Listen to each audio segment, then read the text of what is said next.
Cambier Park has Castle Lady moving up right behind her. Regal Glory there on the outside. Varenka is fourth. Here comes Castle Lady trying to catch Cambier Park, who has the lead in the final furlong. Castle Lady taking aim at her from the outside. Cambier Park in front by a length and a half. Castle Lady second. Princessa Carolina third. Cambier Park, John Velasquez to win the Queen Elizabeth II Challenge Cup, presented by Lane's End. Welcome back. This, on a Wednesday, is the Racing Rundown podcast, wherever you may be, however you may be making this part of your day. Thanks so much. I'm your host, as always, Jack Sargent. We are loaded today on this Wednesday. Jay Privman in 10 minutes. We got Breeders' Cup Power Hour. It's not going to be an hour. I just like the way that name flows, so that's what we're calling it. Breeders' Cup Power Hour with Jay Privman. That's in 10 minutes. We also have a breakdown of a couple of the stakes races from last weekend and a look ahead at the Grade 2 Ravens run from Keeneland this weekend featuring Royal Charlotte. I'm going to start, though, with taking a look back at the Queen Elizabeth II Challenge Cup, which was won by Cambier Park. I said last week that I thought Cambier Park was probably the horse to beat in that race, and rightfully so. I mean, Cambier Park is probably, if you look at the 3-year-old turf fillies, is probably the second best. Like I mentioned, Concrete Rose unfortunately was injured and retired for the year.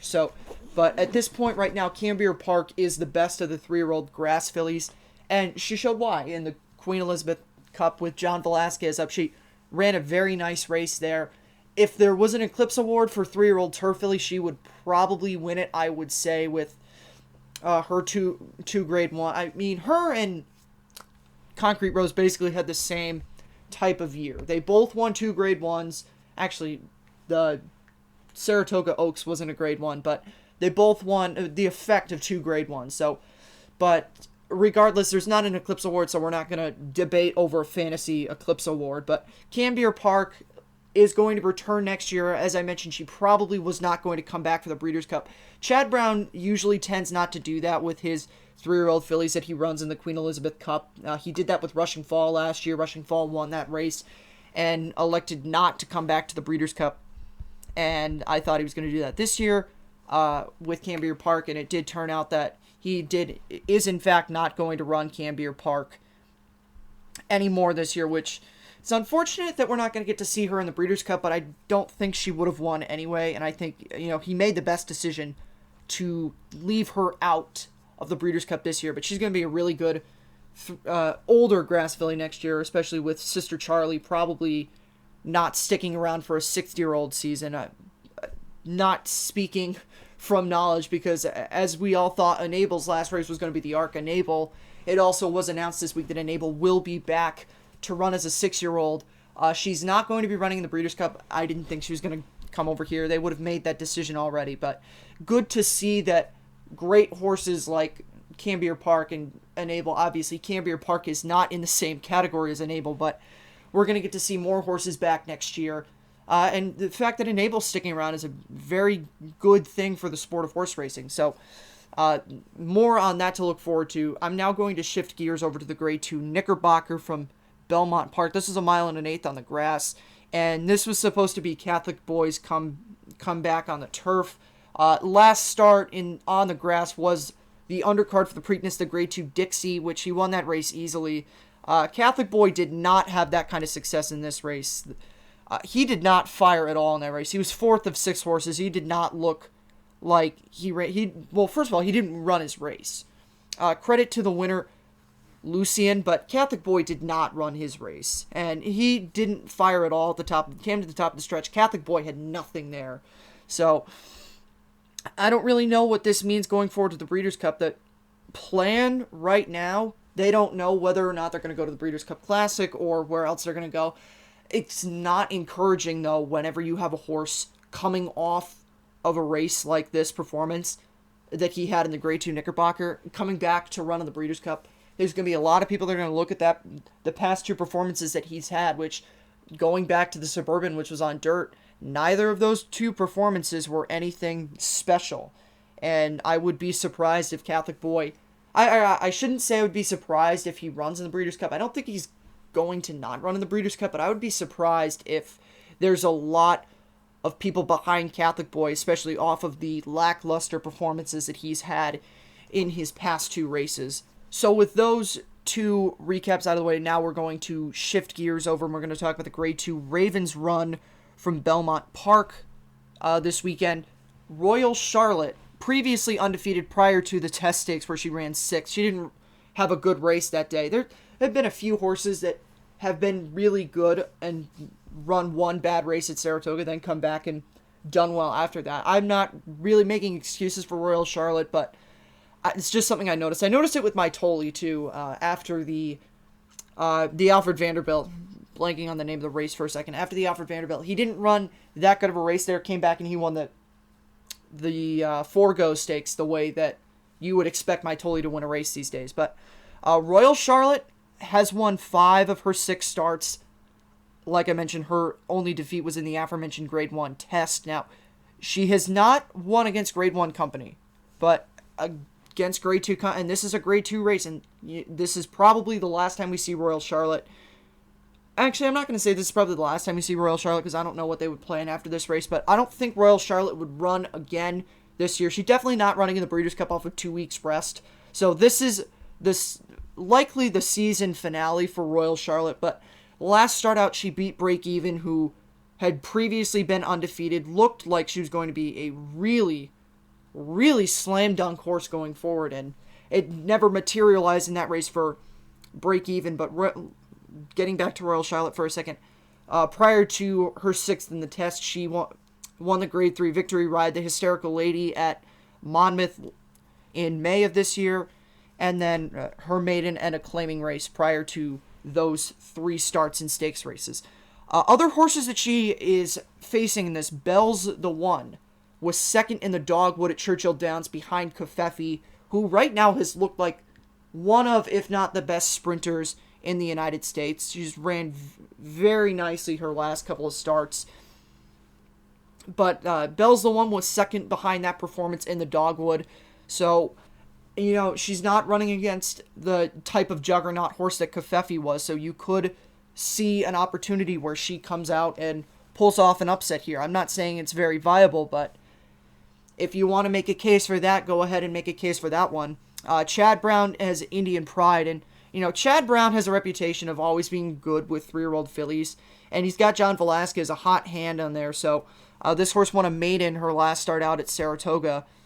Look for her, really, the reason that I would say look for her is because of the connections, Chad Brown and John Velasquez. Those 2 guys have been winning a lot of races this year, specifically Chad Brown, as we'll get to in a couple of minutes with the Breeders' Cup stuff, but Brad Cox is also in here with a horse with Mike Smith.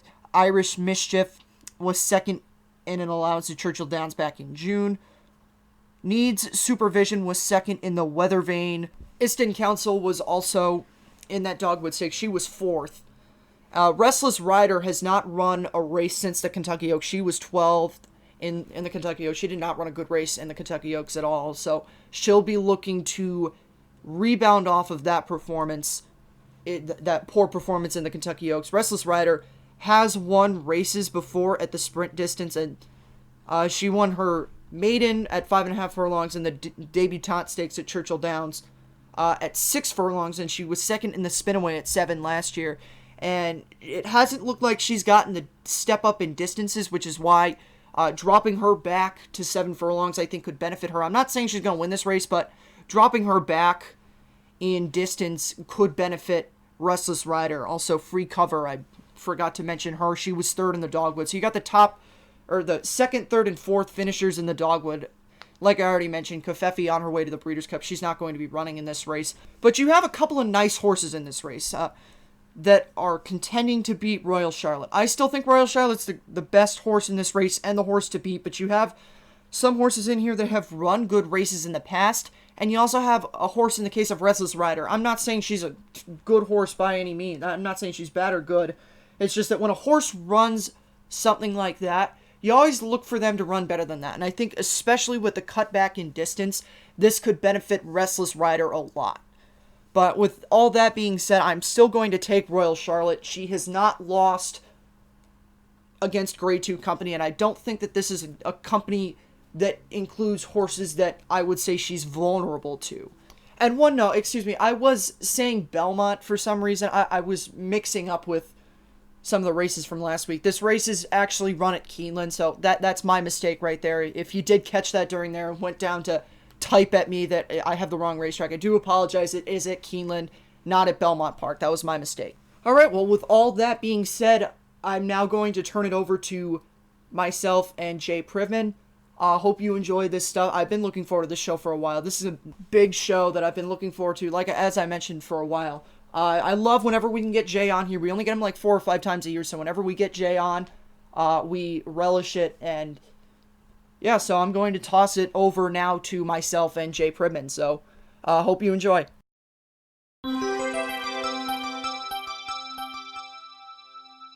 All right, here we are with the wonderful Jay Privman. Like I mentioned already, I love whenever we get to have Jay on the show. So, how are you doing today, Jay? Good, Jack. How are you? Pretty good. It's been an interesting year, to say the least, out here. So, we had a horse disqualified in the Kentucky Derby. We had another horse run the entire Preakness without a rider. What's going to happen to the Breeders' Cup? Hopefully we'll have 14 championship races with exciting finishes and get through it with nice, good, safe, clean racing, and everybody will have big smiles on their faces leaving Santa Anita on November the 2nd. So, like I already mentioned, we're not going to go through every single one of the races because we don't have the time for that, and obviously, as it is with every Breeders' Cup, some races are more compelling than the others. The first question that I want to bring up, not necessarily question, but discussion point, is with Sister Charlie, who's one of the few. I actually thought there was going to be more returning champions this year than there actually was.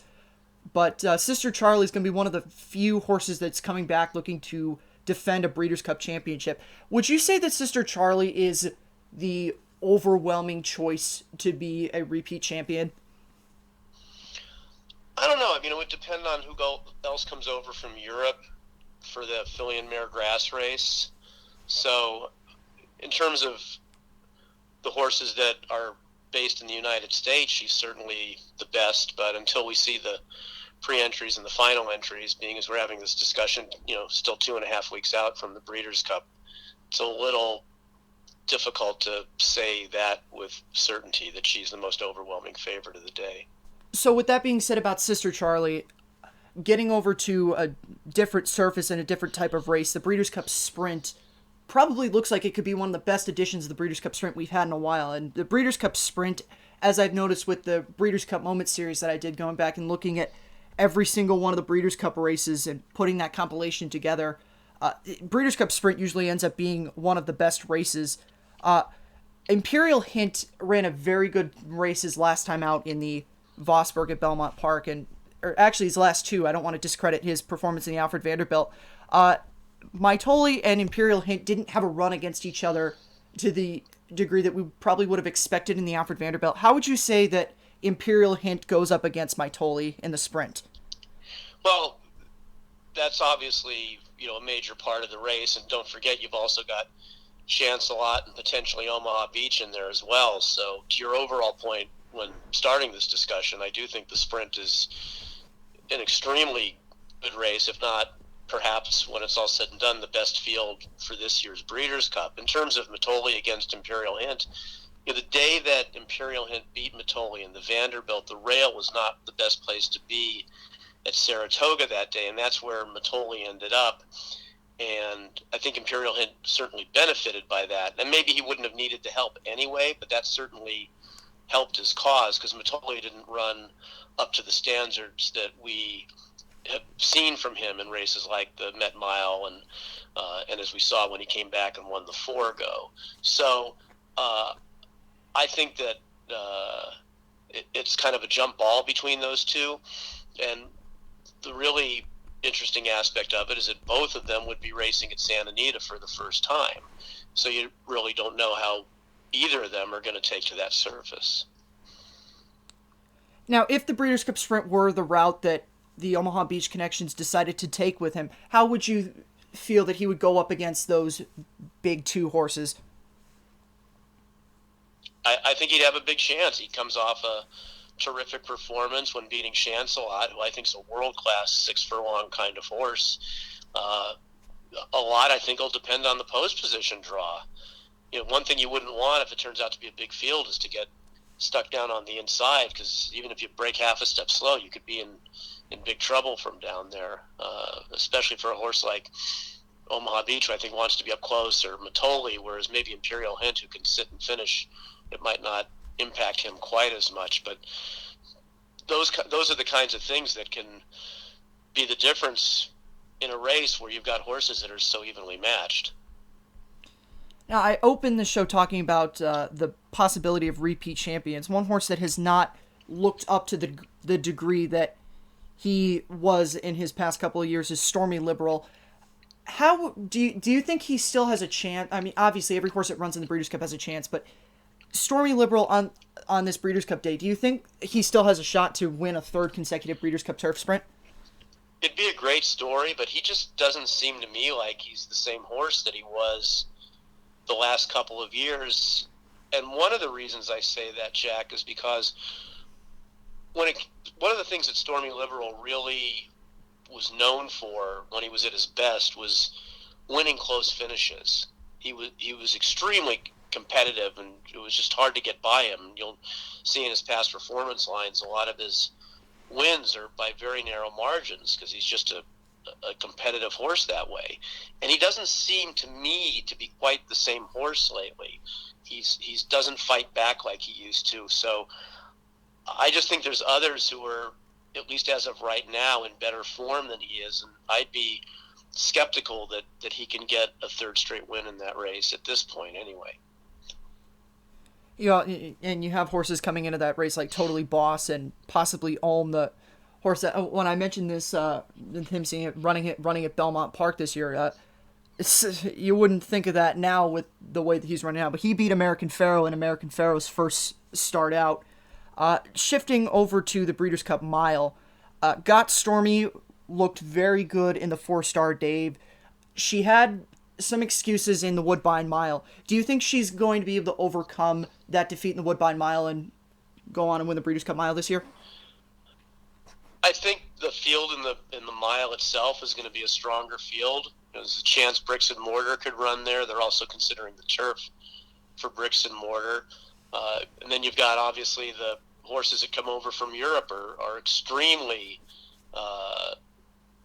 dangerous. If you get a horse like Circus Maximus or Romanicized, who were 1-2 in the Prix de Moulin de Longchamp, if they come over, you've got Iridessa, who's a miler, but she could run in the filly and mare turf. You've got Uni for Chad Brown. So I realize Got Stormy beat Uni in the race at Saratoga, but I really think that this race, with some of the Europeans that are going to come in, is going to be a tougher assignment than when Got Stormy beat the boys earlier this year at Saratoga in the 4-star Dave. But she's obviously capable of winning the race. She won the 4-star Dave. She ran a good race in the Woodbine Mile. So I think she's one of the top contenders in there. I just think it's a slightly tougher race than the 4-star Dave. Now, you mentioned Bricks and Mortar. I've had this point all year with a different horse, McKinsey, which we'll get to in a couple of minutes, that, regardless of what he does at longer distances, I always felt that McKinsey would be better around a 1-turn mile. Do you think that could be the case with Bricks and Mortar? He hasn't run at the distance of a mile, and he certainly hasn't had defeats in the races that he's run this year, but do you think his best could be the shorter distance rather than a 1.5 miles, as is the Breeders' Cup turf? Yeah, it's really hard to say because he's obviously best at 1 1/8 to 1 1/4, but there's not a Breeders' Cup race at those distances. So the question is, do you shorten him up to 1 mile or try and make him go longer at 1.5 miles?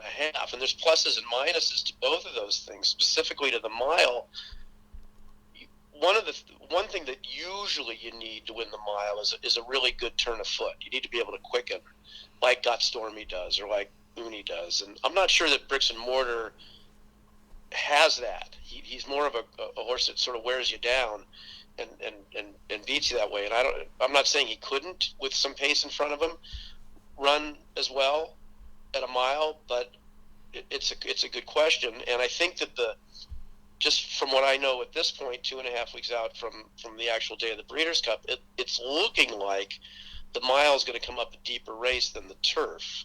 So it might be that the turf is a more suitable race for him based on the way that race is run and who else is going to be in the race. But I think they'll end up pre-entering both races and then kind of take a look at where how those fields shape up and then go from there. But it's a tough call to make because both races are not at his right in a fastball down the middle for him, like a 1 1/8 or 1 1/4 would be.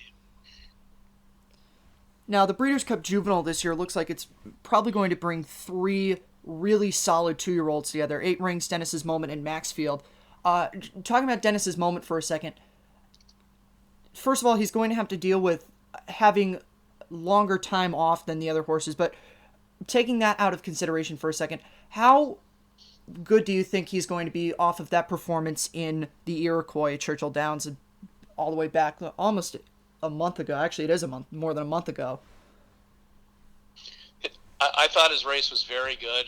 Obviously, his last 2 races have been terrific. He's gotten strong Beyer speed figures. He certainly looks like a horse who enjoys this distance and could certainly do even better.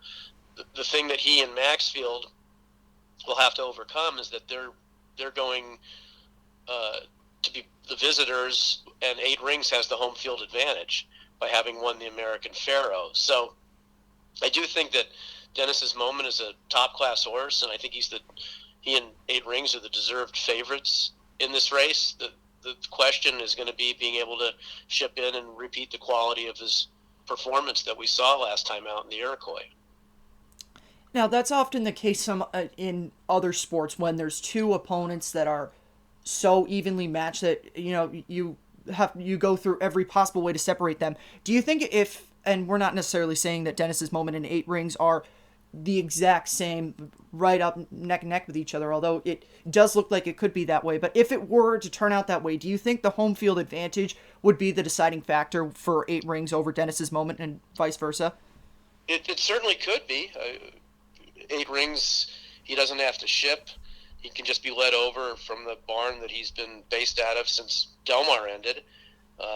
He's raced over the track. He's been training regularly. So Dennis's Moment it could be the other way around if the Breeders' Cup this year was at Churchill Downs and 8 Rings had to ship in to Dennis's Moment's backyard. I mean, in a situation where they're perceived as being evenly matched, that can be the difference between winning and losing. It's just something, the luck of the draw is in terms of where the Breeders' Cup happens to be held that year. So I think it being at Santa Anita gives 8 Rings a slight edge. But if Dennis's Moment is just such a superior horse, it might not matter. But if they're really, really close, that could be the deciding factor. Shifting over to the Breeders' Cup Distaff, Midnight Bisou has been very good all year. Do you think that Midnight Bisou would probably be... I usually like to do this. I like to pick a lock for every weekend. Now, there's never a lock in the Breeders' Cup, but do you think Midnight Bisou is the closest thing to a sure thing? Yeah, I think she's the most likely winner based on the way these fields are shaping up right now. She just has dominated that division all year long, and the horse who's probably the one who could give her the biggest tussle is Elate, who's, unless they have a change of heart, she's headed to the Classic against the boys. So I would think Midnight Bisou would be a pretty prohibitive favorite in the Distaff.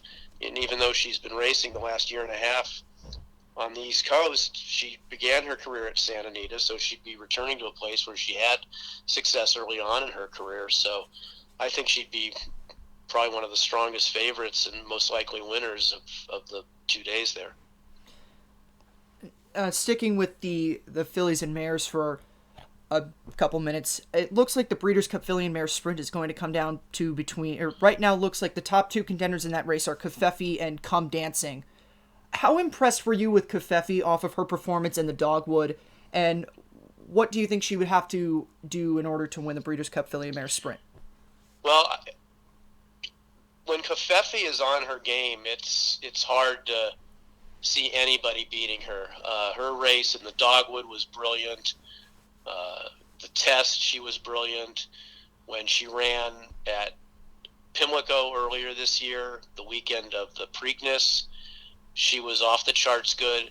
So if she brings the quality of that kind of a race on Breeders' Cup Day, I don't think anybody can beat her. I really have great respect for Come Dancing and the job that Carlos Martin has done with her. I just think if Kofefi runs to the best of her ability, I don't think there's a female sprinter who can beat her.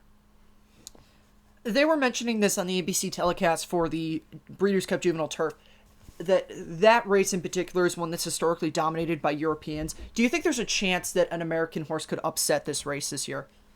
Which race was that, Jack? I'm sorry. The Juvenile Turf. Yeah, I mean, the Europeans usually do dominate that race, or overall have great success in there. There's some local horses, though. I really like the way Dan Blacker's horse hit the road, won the Zuma Beach. His previous race at Del Mar I thought was quite good, and I like the way he won. But when you get horses coming in to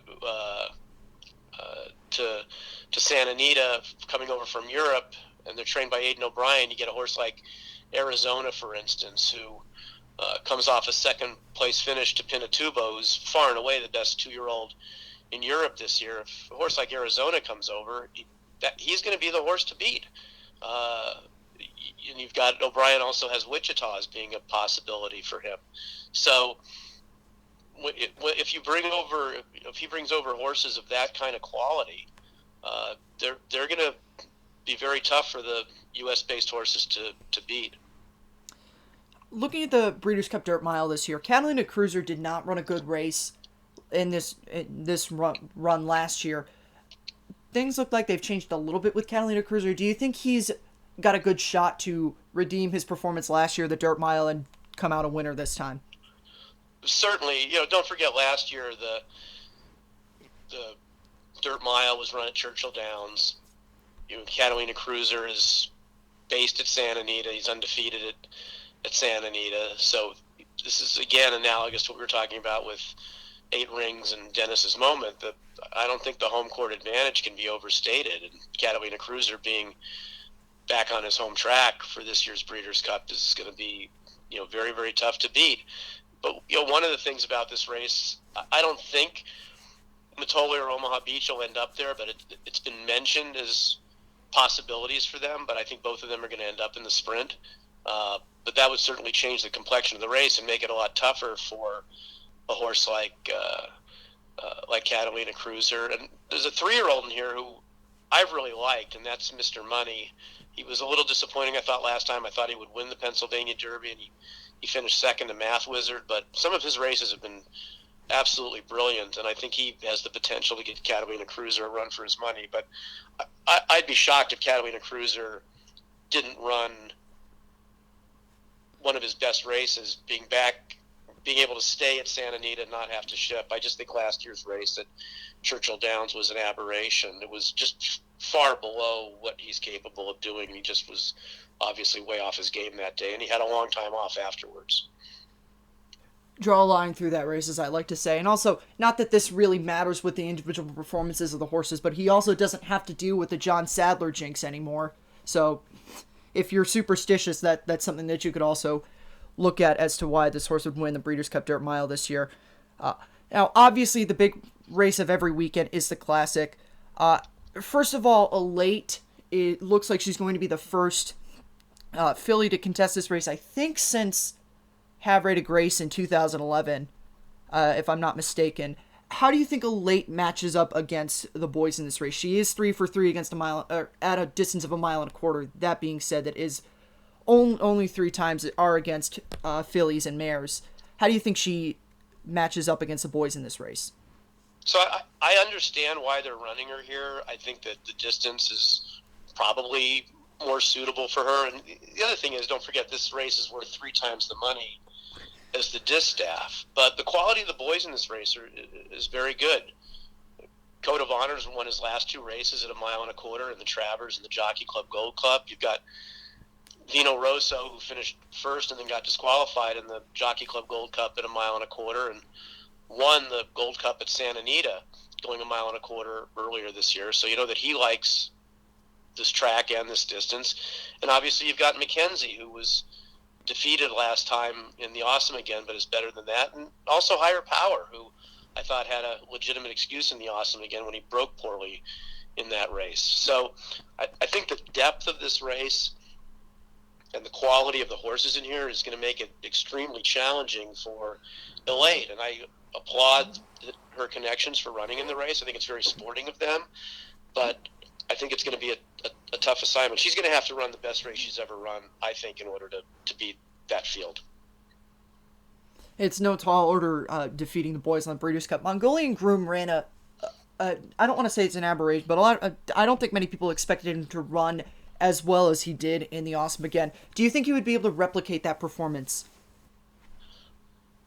That's a hard question because, he's been kind of holding his own against this group, picking up minor shares in some of the bigger races.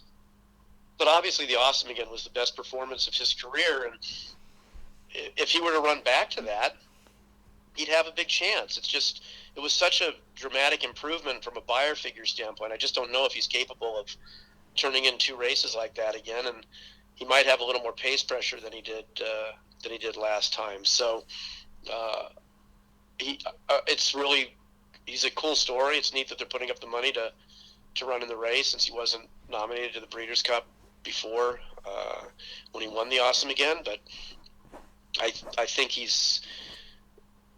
unless he's really improved and is staying at that level, then that last race might have been the best he can do. And I don't know that he's capable of coming back with a race equally as good this time. To end this off, I have a couple of just for fun over-unders with people winning this Breeders' Cup races this year. Mike Smith, the all-time winningest rider in the Breeders' Cup, is 4 races away from 30. If I were to set the over-under at 2.5, do you think Mike Smith gets the over or the under at the Breeders' Cup this year? I'd have to think of who all his mounts are. I mean, obviously, Midnight Bisou would be one that you'd think he would win, and so that means he'd have to possibly win 2 other races to be over that number. So, I just don't know who all he's going to end up on in all the other races right now. So that's a tough thing to answer without knowing with specificity how many mounts he's got over the 14 races and who all he's riding. Omaha Beach would certainly give him a big chance in whatever race he goes in. So I don't know. It's a good line, but without knowing who his mounts are in the other 11 or 12 races, that's an impossible proposition to wager on at the moment. I'll have more of these lines going forward as we get closer to the Breeders' Cup. Is there one particular thing that you feel strongly about going into this Breeders' Cup with any horse in any race? Well, I mean, like we've been talking about overall, I think Midnight Bisou in the distaff is probably the most likely winner of the day, and the race I'm probably most looking forward to is the Sprint. If we end up getting a race that has Matoli and Omaha Beach and Imperial Hint and Chancelot, if they all run in the Sprint, I think that's the race of the weekend in terms of depth and quality. All right, so thank you again, Jay, for coming on the show. He's Jay Privman. You can follow him on Twitter at DRF Privman. Thank you for watching this episode of Racing Rundown. We'll get you next week when we'll have a better idea of what the fields are going to be for the race, and we'll talk about how I think the races will shape up. So that was Breeders' Cup Power Hour with Jay Privman. We'll see you next week on Racing Rundown. Have a good one. Good luck this weekend.